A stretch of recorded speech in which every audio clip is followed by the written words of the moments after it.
Hello, good morning students. Now we're discussing 10th class chemistry and your today's topic is caustic soda that is NaOH. तो अभी हमारा जो topic चल रहा है चैप्टर सेकंड के अंदर एसिड्स बेसिस एंड सॉल्ट, उसमें हम सॉल्ट्स पढ़ रहे हैं। कुछ कॉमन सॉल्ट जैसे अभी हमने डिस्कस किया दैट इज NaCl, ठीक है, उसकी प्रिपरेशन, यूजेस, ऑल दैट। तो अभी हमारा सेकंड सॉल्ट है, एक्चुअली में सॉल्ट नहीं है, ये एक बेस है दैट इज NaOH। पर हम इसको पढ़ क्यों रहे हैं बेटा? क्योंकि ये एक इंपॉर्टेंट कंपाउंड है for the preparation of many salts actually, ठीक है। तो इससे लेके हम बहुत सारे सॉल्ट बना सकते हैं, आगे आप पढ़ेंगे भी। इस वजह से हम NaOH की प्रिपरेशन पढ़ रहे हैं सॉल्ट टॉपिक के अंदर। ओके, सो कमर्शियली आप इसको बोल सकते हो दैट इज कास्टिक सोडा और it is sodium hydroxide and the formula is NaOH, ठीक है। तो कास्टिक सोडा होता है NaOH और कास्टिक पोटैश होता है KOH। ये नाम भी अक्सर यूज कर लिए जाते हैं। ओके, तो आप इसको कमर्शियली स्केल पे कैसे बनाओगे? कमर्शियली से मेरा मतलब है कि बहुत ज्यादा प्रोडक्शन अगर आपको करनी हो NaOH की, आप चाहेंगे कि प्रोसेस आराम से हो जाए, बहुत इजी मेथड हो, लागत कम लगे, आपका खर्चा कम लगे और आपका प्रोडक्शन जो हो अच्छा खासा हो, प्रोडक्ट आपको ज्यादा मिले, टाइम कम लगे, इन्वेस्टमेंट आपको कम करना पड़े और मेथड थोड़ा इजी हो। ओके, सो अगर आपको ये कमर्शियली बनाना है बहुत बड़े पैमाने पे, तो हम किससे बनाते हैं? By the electrolysis of brine solution. NaOH बनाने के लिए हम ब्राइन सॉल्यूशन का इलेक्ट्रोलिसिस करते हैं। Now what is brine? Brine is actually saturated solution of saturated solution of NaCl in water।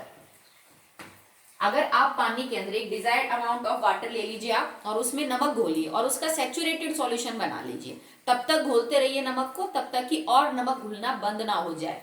इस सॉल्यूशन को हम ब्राइन का नाम देते हैं। ये आगे भी टर्म आपको यूज करनी पड़ेगी, दैट व्हाट इज ब्राइन। तो आप इसको अभी सीख लीजिए। आपको इसका क्या करना है? इलेक्ट्रोलिसिस करना है। इलेक्ट्रोलिसिस एक प्रोसेस होता है जिसके अंदर we pass electricity to a substance. अब ये जो सब्सटेंस है वो आपका कोई सॉल्यूशन भी हो सकता है और liquid form of A compound, ठीक है, क्योंकि सॉलिड स्टेट में यूजुअली कुछ एक कंपाउंड इलेक्ट्रिसिटी कंडक्ट नहीं करते हैं। ओके, सो इलेक्ट्रोलिसिस एक ऐसा प्रोसेस है जिस प्रोसेस के अंदर हम इलेक्ट्रिसिटी देके किसी सॉल्यूशन को या किसी लिक्विड फॉर्म के अंदर जो कोई कंपाउंड उसको देके उस कंपाउंड को तोड़ देते हैं। ये चीज नई नहीं है तुम्हारे लिए, क्योंकि जब मैंने फर्स्ट चैप्टर पढ़ाया तो उसमें एक रिएक्शन थी डिकम्पोजिशन रिएक्शन, और उसके टाइप थे 3, decomposition by heat, by light and bye electricity. तो डिकम्पोजिशन बाय इलेक्ट्रिसिटी में हमने जो एग्जाम्पल किया था इलेक्ट्रोलिसिस ऑफ वाटर, तब मैंने आपको ये चीज समझाई थी। तो ये वही है इलेक्ट्रोलिसिस। हमने पानी के अंदर बिजली पास की थी तो पानी हाइड्रोजन और ऑक्सीजन गैस में टूट गया था, that is electrolysis. Electricity pass करना किसी सॉल्यूशन में या किसी लिक्विड स्टेट कंपाउंड में ताकि वो टूट जाए और उसका कुछ हिस्सा एनोड इलेक्ट्रोड पे और कुछ हिस्सा कैथोड पे चला जाए, इस प्रोसेस को हम इलेक्ट्रोलिसिस बोलते हैं। ओके, सो हमें करना क्या है? ब्राइन सॉल्यूशन का इलेक्ट्रोलिसिस करना है। अब ब्राइन में क्या क्या मौजूद है? Brine contains NaOH plus water. Okay, और NaOH plus water, NaCl। Okay, so NaCl is a salt, water के कांटेक्ट में आके आयोनाइज हो जाएगा। तो हमारे पास एक्चुअली क्या है? We have Na positive plus Cl negative from this NaCl and water से हमारे पास क्या है?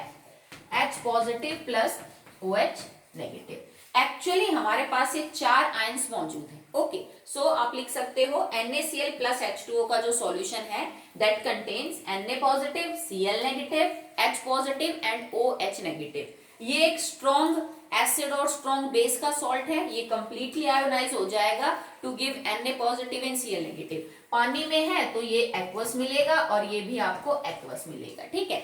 H पॉजिटिव और OH नेगेटिव आयन आपके पास होंगे। अब एक चीज ध्यान रखें, इलेक्ट्रोड्स जो हैं वो 2 टाइप के हैं। कैथोड जिसके ऊपर चार्ज नेगेटिव है, एनोड जिसके ऊपर चार्ज पॉजिटिव है। इलेक्ट्रोड्स क्या होते हैं?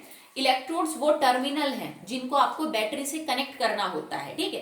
पॉजिटिव नेगेटिव टर्मिनल्स हैं। आपने घर में इन्वर्टर बैटरी देखी होगी, तो यूजुअली होता है कि इस तार को इससे कनेक्ट करना है, इसको इससे।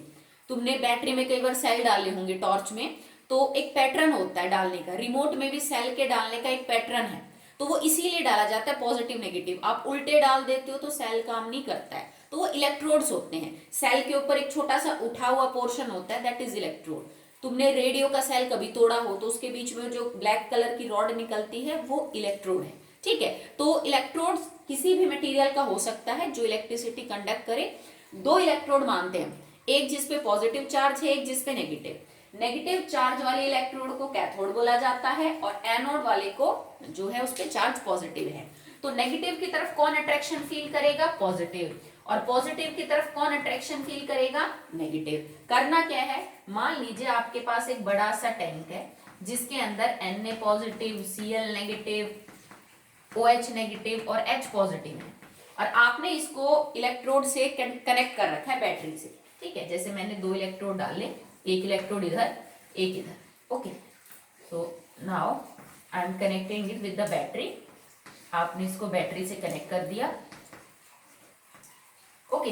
अब जो ये है, मान लीजिए मेरा कैथोड है, तो कैथोड के ऊपर चार्ज कैसा होता है? नेगेटिव। तो ये बैटरी के किससे कनेक्ट होगा? नेगेटिव से। एनोड के ऊपर चार्ज क्या है? ये आपने एनोड बना रखा है, इसके ऊपर चार्ज जो है वो आपका क्या है? Positive, okay. तो ये बैटरी के किससे कनेक्टेड होगा? पॉजिटिव टर्मिनल से, ओके। कहने का मतलब ये है कि कैथोड पे चार्ज नेगेटिव है तो इसकी तरफ कोई पॉजिटिव चीज अट्रैक्ट होगी। एनोड पे पॉजिटिव चार्ज है तो इसकी तरफ कोई नेगेटिव चीज अट्रैक्ट होगी। मैंने एक बड़े से कंटेनर में नमक का सैचुरेटेड सॉल्यूशन लिया, जिसका मतलब Na positive, Cl negative, OH negative और H पॉजिटिव सॉल्यूशन में है। मैंने दो इलेक्ट्रोड इसके अंदर डिप किए, सॉल्यूशन में डूबने चाहिए वो थोड़े, और उनको तार से जोड़ दिया बैटरी से, क्योंकि हमें इलेक्ट्रिसिटी देनी है तो कहीं तो बैटरी होनी चाहिए। बैटरी के नेगेटिव टर्मिनल से कैथोड को जोड़ दो, क्योंकि नेगेटिव से नेगेटिव जुड़ेगा और पॉजिटिव से पॉजिटिव। सिंपल है, ठीक है। अब देखो, अब कैथोड की तरफ तो एक्चुअली दो चीजें जा सकती हैं, क्योंकि कैथोड पे नेगेटिव चार्ज है तो पॉजिटिव चार्ज इसकी तरफ मूव करेगा। अब पॉजिटिव कौन है? Na पॉजिटिव भी है, H पॉजिटिव भी है। दोनों तो जा नहीं सकते, क्योंकि दो चीजें तो नहीं जा सकती, एक चीज लिबरेट होगी किसी भी इलेक्ट्रोड पे। इसी तरह एनोड आपका पॉजिटिवली चार्ज है, तो एनोड पॉजिटिवली चार्ज है तो नेगेटिव आयंस भी हमारे पास दो हैं, OH negative and Cl negative. तो इन केस अगर आपके पास एक से ज्यादा कैटायन, मतलब पॉजिटिव चार्ज स्पीसीज, और एक से ज्यादा एनायन मौजूद हो, तो उनके बीच में कंपटीशन होता है कि किसको जाना चाहिए इलेक्ट्रोड पे। तो ये कौन डिसाइड करता है? कि out of various cation and various anions which will go to the electrode, electrodes पे कौन जाएगी? So that will depend upon the discharge potential, discharge potential of ions.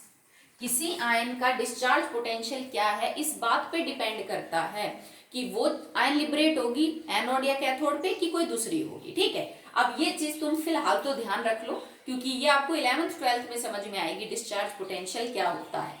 अभी के लिए इतना ही समझ लीजिए कि आप कितना पोटेंशियल डिफरेंस दें, कितनी वोल्टेज दें किसी आयन को, ताकि वो इलेक्ट्रोड्स पे लिबरेट हो जाए। तो मान लो कि H पॉजिटिव आयन को वोल्टेज चाहिए और Na पॉजिटिव आयन को जो है वोल्टेज चाहिए। इसको वोल्टेज चाहिए 2 वोल्ट और इसको वोल्टेज चाहिए 5 वोल्ट। मैं सिर्फ समझाने के लिए बता रही हूँ आपको कि अगर आप इलेक्ट्रिसिटी दे रहे हैं तो 2 वोल्ट लेके हाइड्रोजन जो है H पॉजिटिव वो चला जाएगा किसकी तरफ? कैथोड की तरफ, क्योंकि उस पे पॉजिटिव चार्ज है, कैथोड पे नेगेटिव चार्ज है। जबकि सोडियम पॉजिटिव को जाने के लिए 5 वोल्ट चाहिए, तो बेटा जाएगा वो जो कम वोल्ट लेता है। तो H पॉजिटिव चला जाएगा 2 वोल्ट लेते ही, सोडियम को सॉल्यूशन में ही रहना पड़ेगा, वो नहीं जा पाएगा। इसी तरह जो 2 नेगेटिव आयन आपके पास हैं, इनमें भी सेम चीज होगी।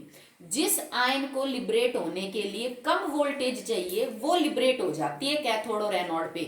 ज्यादा वोल्टेज डिमांड करने वाली आयंस को सॉल्यूशन में मजबूरी में रहना पड़ता है। ये चीज कब ध्यान रखी जाती है? जब एक से ज्यादा कैटायन और एक से ज्यादा एनायन आपके सॉल्यूशन में मौजूद हो। अगर एक ही कैटायन और एक ही एनायन है तो उसी को ही जाना है, फिर तो कोई सोचने वाली बात ही नहीं है। ठीक है, तो अब हम इक्वेशन पढ़ लेते हैं। Okay, equations. सो अब हम इक्वेशन जो लिखेंगे केमिकल रिएक्शन, वो दो तरह से लिखेंगे कि कैथोड पे क्या रिएक्शन हो रही है और एनोड पे। मैं एक बार दोबारा लिख देती हूँ, आप ये याद कर लीजिए बेटा, आपको 10th 11th 12th और आगे भी जब तक आप केमिस्ट्री पढ़ोगे ये चीज याद होनी चाहिए। ठीक है, तो कैथोड वो इलेक्ट्रोड होता है जिसके ऊपर चार्ज पॉजिटिव है और नेगेटिव आयन इसकी तरफ अट्रैक्ट होगी। ओके, एनोड वो इलेक्ट्रोड है जिसके ऊपर खुद नेगेटिव चार्ज होता है और पॉजिटिव इसकी तरफ क्या, सॉरी नेगेटिव पॉजिटिव इसकी तरफ अट्रैक्शन फील करेगा। एनोड पॉजिटिवली चार्ज है और नेगेटिव चार्ज इसकी तरफ क्या फील करेगा, अट्रैक्शन फील करेगा। ओके, ठीक है ना। अब हम लिखते हैं, और हमारे सॉल्यूशन में 4 आयंस मौजूद हैं, Na positive, H positive, Cl negative and OH negative. Okay, so now the reaction at cathode, cathode वाले इलेक्ट्रोड पे कौन सी रिएक्शन हो रही है। अब कैथोड खुद नेगेटिव चार्ज है तो उसकी तरफ तो पॉजिटिव चार्ज जाएगा। पॉजिटिव चार्ज किस किस के ऊपर है, Na positive and H positive. पर इन दोनों में से बेटा जो H पॉजिटिव है ना वो आसानी से बाहर निकल सकता है इलेक्ट्रोड पे। Na पॉजिटिव का निकलना H पॉजिटिव के मुकाबले थोड़ा मुश्किल है, वही डिस्चार्ज पोटेंशियल पे डिपेंड करेगा। तो इसमें H पॉजिटिव इलेक्ट्रोड पे जाएगा, Na पॉजिटिव को सॉल्यूशन में रहना पड़ेगा। ओके, सो रिएक्शन क्या हो जाएगी, H पॉजिटिव। H पॉजिटिव का मतलब है हाइड्रोजन के पास एक इलेक्ट्रॉन था क्योंकि उसका एटॉमिक नंबर 1 है, वही उसने दे दिया तो उसके पास अब कोई इलेक्ट्रॉन ही नहीं बचा। तो H पॉजिटिव एक इलेक्ट्रॉन लेगा और कन्वर्ट हो जाएगा हाइड्रोजन एटम में। बट हमें पता है कि हाइड्रोजन गैस की फॉर्म में होता है, एटम की फॉर्म में नहीं। तो होगा क्या कि H पॉजिटिव 2 इलेक्ट्रॉन लेंगे और कन्वर्ट हो जाएंगे हाइड्रोजन गैस में। तो कैथोड पे तो ये रिएक्शन होगी। होता क्या है बेटा एक्चुअली में कि जो H, जैसे तुम इलेक्ट्रिसिटी पास करोगे, ठीक है, electricity is flow of current, उसमें करंट और क्या है एक्चुअली में इलेक्ट्रॉन्स है, इलेक्ट्रॉन्स का बहना ही तो करंट है। तो 2 H पॉजिटिव जो यहां से आए हैं वो 2 इलेक्ट्रॉन लेके हाइड्रोजन गैस बना लेंगे और ये गैस कैथोड के ऊपर बाहर निकल जाएगी। ठीक है, रिएक्शन क्या होगी at anode, reaction at anode, anode के ऊपर 2 चीजें हैं, Cl negative and OH negative. इन दोनों में से Cl नेगेटिव लिबरेट होगी, OH नेगेटिव को सॉल्यूशन में रहना पड़ेगा। Same on the discharge potential it is depending. होगा क्या, एक Cl नेगेटिव सबसे पहले Cl एटम और एक इलेक्ट्रॉन में कन्वर्ट हो जाएगी। जो Cl नेगेटिव है वो अपना एक इलेक्ट्रॉन देगी और क्लोरीन न्यूट्रल एटम और एक इलेक्ट्रॉन बाहर दे दिया। पर क्लोरीन भी क्लोरीन गैस होती है, एटम के फॉर्म में एग्जिस्ट नहीं करता, Cl2। तो इसको 2 करने के लिए हमें यहाँ पे भी 2 करना पड़ेगा, यहाँ पे भी 2, यहाँ पे 2 की बजाय हम इसको नीचे 2 करेंगे मॉलिक्यूल बनाने के लिए, और यहाँ पे भी हमें क्या करना पड़ेगा, ट्वाइस। इसका मतलब क्लोरीन गैस लिबरेट हो जाएगी कहाँ पे, एनोड पे। क्लोरीन गैस चलेगी एनोड पे, ये गैस है, एनोड कैथोड पे चलेगी हाइड्रोजन गैस। ये जो 2 इलेक्ट्रॉन यहाँ क्लोरीन ने बाहर निकाले यहाँ कंज्यूम हो गए, जितने इलेक्ट्रॉन लॉस हुए उतने ही इलेक्ट्रॉन गेन हुए। H पॉजिटिव ने इलेक्ट्रॉन को लिया है तो जो gain of electron is known as reduction. तो कैथोड वो टर्मिनल है बेटा, वो इलेक्ट्रोड है कैथोड जिसपे हमेशा ही रिडक्शन होता है। किसी भी स्पीसीज का रिडक्शन होगा हमेशा कैथोड पे। लॉस ऑफ इलेक्ट्रॉन, क्लोरीन ने इलेक्ट्रॉन दे दिए अपने बाहर दे दिए तो it is gain of electron, sorry loss of electron. And loss of electron is oxidation, आपने पढ़ा है फर्स्ट चैप्टर में। एंड एनोड वो टर्मिनल है जिसपे हमेशा ही क्या होगा बेटा, ऑक्सीडेशन होगा। तो कैथोड पे तो निकल गई हाइड्रोजन गैस, एनोड पे निकल गई क्लोरीन। अब सॉल्यूशन में कौन बचा रह गया भाई, यहाँ तो सोडियम बचा है जो बाहर नहीं निकल पाया इलेक्ट्रोड पे, और यहाँ क्या बच गया, OH नेगेटिव। अब इनके पास कोई ऑप्शन नहीं है, ये दोनों आपस में कंबाइन कर लेंगे। तो नाउ इन द सॉल्यूशन, ये चीज सॉल्यूशन में है, सॉल्यूशन में Na positive combines with OH negative to form NaOH। ये सोडियम हाइड्रोक्साइड का जो सॉल्यूशन है वो आपको नीचे देखने को मिलेगा। तो इस पे क्वेश्चन कैसे पूछ लेते हैं कि भाई तुमने तो ब्राइन लिया था जो 2 चीजों का मिक्सचर है, water NaCl, NaCl neutral salt water neutral. पर जैसे ही तुम इस न्यूट्रल सॉल्यूशन का इलेक्ट्रोलिसिस करोगे, धीरे धीरे आपका सॉल्यूशन बेसिक होता चला जाता है। तुमने पानी और नमक डाला, दोनों ही चीजें न्यूट्रल हैं, तुम उसको इलेक्ट्रिसिटी दे रहे हो, धीरे धीरे जो सॉल्यूशन नीचे बचा हुआ है जिसका इलेक्ट्रोलिसिस अभी हो नहीं पाया, उसका पीएच 7 से ज्यादा हो जाता है। बताओ क्यों? क्यों? क्योंकि हाइड्रोजन और क्लोरीन गैस तो निकल गई, तो सॉल्यूशन में क्या बचा? NaOH। तो NaOH बनेगा तो पीएच तो 7 से ज्यादा ही होगा ना। तो इस प्रोसेस के दौरान धीरे धीरे आपके जो सॉल्यूशन का पीएच है वो मोर देन 7 होने लगता है। ओके, अब इस पूरे प्रोसेस की इक्वेशन को अगर मेरे को रिप्रेजेंट करना हो एक लाइन में, तो मैं क्या लिखूंगी? NaCl, क्योंकि हमने ब्राइन सॉल्यूशन तो लिया है, प्लस वाटर, दोनों चीजें ये किस में कन्वर्ट हो रहे हैं? NaOH plus chlorine and plus hydrogen gas. ठीक है, NaCl एक्वस लिया, पानी लिक्विड है, ये एक्वस है। NaOH जो बना वो एक्वस सॉल्यूशन में है, क्लोरीन गैस और हाइड्रोजन गैस क्या है? लिबरेट होगी। तो इसमें जो क्लोरीन और हाइड्रोजन निकल रहे हैं वो भी आपके बहुत काम की है। ये हमारे बाई प्रोडक्ट है जो एक्चुअली में हमें चाहिए तो नहीं थे, आपके मेन प्रोडक्ट के साथ बन गए, पर ये दे बहुत ज्यादा क्या है? यूजफुल है। ओके, अब इस प्रोसेस के अंदर आप NaOH को और क्लोरीन को साथ नहीं रख सकते। ये इतना सिंपल भी नहीं होता है जितना मैंने आपको बीकर का एग्जाम्पल लेके समझाया था, वो छोटा समझाने के लिए था आपको। किसी भी प्रोसेस के अंदर जब आप ये चीज परफॉर्म कर रहे हो तो हम NaOH को क्लोरीन के कांटेक्ट में नहीं आने देंगे। क्यों नहीं आने देंगे? क्योंकि अगर क्लोरीन NaOH के कांटेक्ट में आई तो ये दोनों रिएक्शन करते हैं और ये कंपाउंड बना लेंगे, दैट इज NaCl।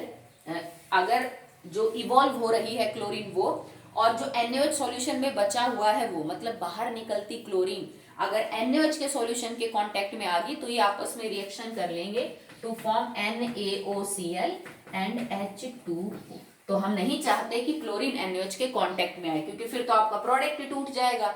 आपको वापिस से NaCl H2O और एक ये आपका ऑक्सो एसिड होता है क्लोरीन का HOCl, हाइपोक्लोरस एसिड, ये इसका सोडियम सॉल्ट है NaOCl। ओके, तो इस चीज को अवॉइड करने के लिए कि NaOH क्लोरीन के कांटेक्ट में ना आए, ये प्रोसेस हम एक बहुत ही वेल एस्टेब्लिश्ड यूं समझ लीजिए एपरेटस के अंदर एक बहुत ही अच्छा सा जो आपके पास सेल होता है, एक्चुअली में सेल ही बोलेंगे उसको बिकॉज हम इलेक्ट्रोलिसिस कर रहे हैं, तो उसमें परफॉर्म किया जाता है और उसमें अलग अलग चैम्बर्स होते हैं, हाइड्रोजन के लिए, क्लोरीन के लिए, NaOH के लिए, ताकि ये एक दूसरे के कॉन्टेक्ट में ना आए। और ऐसे दो सेल आपके पास है, that is Nelson cell.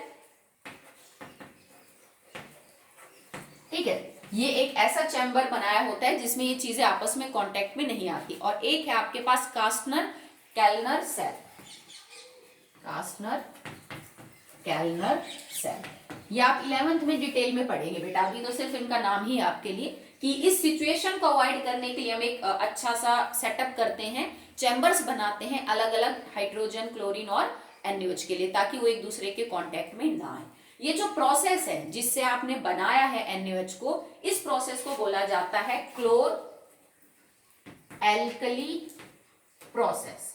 The name of this process is chlor alkali process by which we prepare NaOH। क्यों क्लोर लिया गया है? क्लोरीन के लिए जो हम यहाँ पे यूज कर रहे हैं।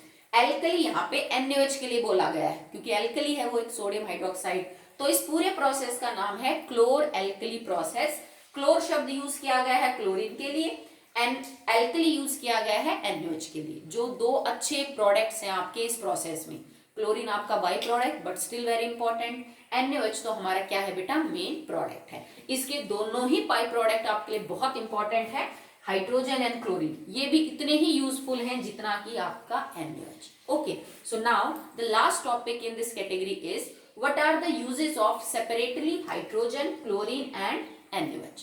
कि इस पूरे प्रोसेस में तीन प्रोडक्ट मिले, तीनों ही जरूरी हैं, तीनों का क्या क्या यूज है, तो अब हम यूज करते हैं। It is the uses of three main products of this process, hydrogen, chlorine and sodium hydroxide. तो हम स्टार्ट करते हैं विद द हाइड्रोजन। तो वैसे तो बेटा हाइड्रोजन के बहुत ज्यादा यूजेस हैं, आप गिन भी नहीं पाओगे। इतना इंपॉर्टेंट है ये कंपाउंड कि 11th के अंदर एक चैप्टर है जिसका नाम हाइड्रोजन है, उसमें सिर्फ आप हाइड्रोजन के बारे में ही पढ़ोगे। तो इसके तो बहुत यूजेस हैं, बट स्टिल जो आपकी बुक में गिवन है मैं उनको समझा देती हूँ। जब तुम केमिस्ट्री खत्म कर लोगे 10th की, तो आपके पास और भी काफी यूजेस होंगे हाइड्रोजन के। तो किस किस में यूज करते हैं? टू मेक या टू प्रिपेयर फर्टिलाइजर्स, अलग अलग तरह के जो खाद हैं उनको बनाने में हम इसको जो है यूज करते हैं। जैसे अमोनियम सल्फेट वगैरह है, कैल्शियम अमोनियम नाइट्रेट है जिसको हम कैन भी बोलते हैं। तो कुछ फर्टिलाइजर्स हैं like ammonium sulphate, calcium ammonium nitrate, इन फर्टिलाइजर्स को बनाने के लिए हम हाइड्रोजन को यूज करते हैं। Okay, to convert vegetable oil to vegetable ghee, ठीक है। जो वनस्पति तेल होता है उससे वनस्पति घी बनाने की भी जो रिएक्शन है, जो प्रोसेस है, उसमें हाइड्रोजन यूज होता है, ठीक है, जिसको हम रिफाइंड ऑयल वगैरह बोलते हैं। उसको उससे जो आपका रिफाइंड फैट है वो बनाने के लिए भी हम हाइड्रोजन को यूज करते हैं। कुछ इंपॉर्टेंट कंपाउंड्स भी बना सकते हो आप हाइड्रोजन से, जैसे कि आप इससे हाइड्रोक्लोरिक एसिड बना सकते हो। If hydrogen react with chlorine it will form HCl, तो HCl बना सकते हो। CH3OH, आप इससे क्या बना सकते हो? मिथेनॉल बना सकते हो। दुनिया भर के कंपाउंड है जो आप हाइड्रोजन गैस से बना सकते हो। अभी मैं ज्यादा का नाम नहीं लिख रही क्योंकि जो कंपाउंड बना सकता है वो आपको अभी पता नहीं है, तो हम उसको नेक्स्ट चैप्टर में पढ़ेंगे 4th में, तो आप और भी यूज ऐड कर पाएंगे हाइड्रोजन के। Okay, it can act as a reducing agent. अब ये तो आप जानते हो, रिड्यूसिंग एजेंट वो होते हैं that help in oxidation of some substance, और खुद का रिडक्शन करते हैं। तो ये कई बार रिड्यूसिंग एजेंट के तौर पे भी यूज किए जाते हैं। जैसे मैं एक रिएक्शन लिखती हूँ, it is like CuO plus H2 gets converted into Cu plus H2। अब आपको क्लियरली नजर आ रहा है कि कॉपर का क्या हो रहा है? ऑक्सीडेशन, सॉरी वन सेकेंड, कि कॉपर का हो रहा है रिडक्शन और हाइड्रोजन का क्या हो रहा है? ऑक्सीडेशन। और जिनका ऑक्सीडेशन है वो क्या होते हैं? Reducing agent. तो कई सारे रिएक्शन के अंदर हाइड्रोजन रिड्यूसिंग एजेंट का काम भी करते हैं। Next thing, liquid hydrogen is used as a fuel for rockets.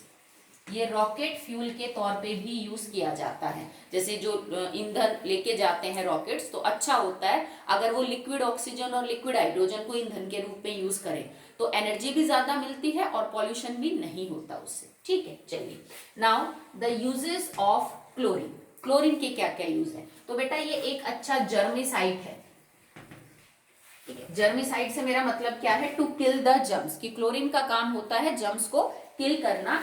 और इसको आप स्टेरिलाइजेशन ऑफ वाटर में यूज करते हैं, कि क्लोरीन की टैबलेट्स हम पानी की जो टंकी है उसमें डाल देते हैं, तो क्लोरीन में एंटीसेप्टिक गुण है, वो माइक्रो ऑर्गेनिजम्स वगैरह को किल कर देता है, जिससे पानी पीने लायक हो जाता है।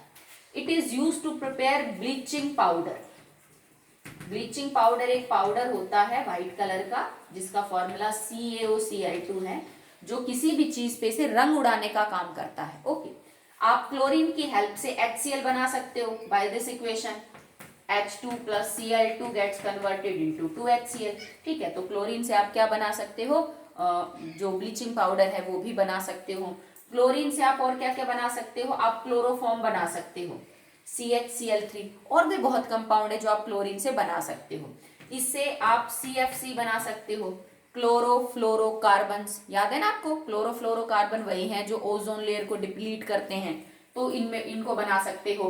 आप इससे PVC बना सकते हो, पॉलीविनाइल क्लोराइड। ये पॉलीमर का नाम है, ये वो मटेरियल है जिसके आपके घर में पाइप्स होते हैं, जो हम वाटर फिटिंग के लिए, इलेक्ट्रिसिटी फिटिंग के लिए व्हाइट कलर के पाइप यूज करते हैं ना, वो PVC के बने हैं, पॉलीविनाइल क्लोराइड। तो ये क्लोरीन से ही बनाया जाता है, जो काफी स्ट्रॉन्ग होता है, अच्छा प्लास्टिक होता है, हम हाउस होल्ड पर्पज में उसको यूज करते हैं, ठीक है। बाकी आप क्लोरीन से पेंट बना सकते हो, डाइज बना सकते हो, इससे रंग रोगन पेंट वगैरह सब जो है वो हम बना सकते हैं। नेक्स्ट, क्लोरीन को हम ड्राई क्लीनिंग में भी यूज करते हैं। कई बार हमारे जो कपड़े होते हैं महंगे, उनको हम घर पे वॉश नहीं करते, उनको ड्राई क्लीन करवाया जाता है। तो ड्राई क्लीनिंग के अंदर भी हम क्लोरीन को क्या करते हैं, यूज करते हैं। Okay, now the last is NaOH। तो NaOH के क्या क्या यूजेस हैं? तो NaOH के यूज जब मैंने आपको बेस के यूज करवाए उसमें मैं पढ़ा चुकी हूँ आपको कि NaOH इंपॉर्टेंट बेस है, तो इसके क्या क्या यूज है। तो मैं एक बार रिपीट करवा देती हूँ, सेम ही है।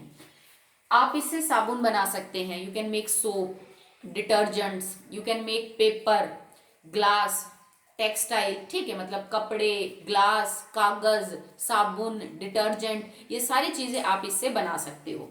NaOH से आप किसी मेटल को साफ कर सकते हो, किसी मेटल के ऊपर कोई इम्प्योरिटी, किसी दूसरे कंपाउंड की परत चढ़ गई है तो उसको भी आप दूर कर सकते हो अगर उसको NaOH से साफ किया जाए। एक अच्छा रिएजेंट है, केमिस्ट्री लैब में बहुत अच्छा रिएक्टेंट होता है, बहुत सारे कंपाउंड इसके साथ जो है वो रिएक्शन करके डिफरेंट डिफरेंट टाइप्स के सॉल्ट बनाते हैं। आप इससे डाइस बना सकते हो, पेंट्स बना सकते हो, ठीक है। तो बहुत जगह आपको NaOH जो है वो यूज होता हुआ मिलेगा। कई सारे इंपॉर्टेंट कंपाउंड आप NaOH से बना सकते हो।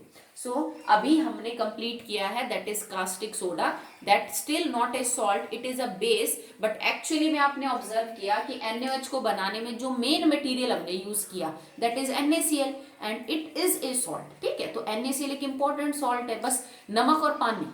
तो जब कभी भी कोई चीज बहुत बड़े पैमाने पे बनाई जाती है तो हमेशा ये ध्यान रखा जाता है कि लागत कम हो।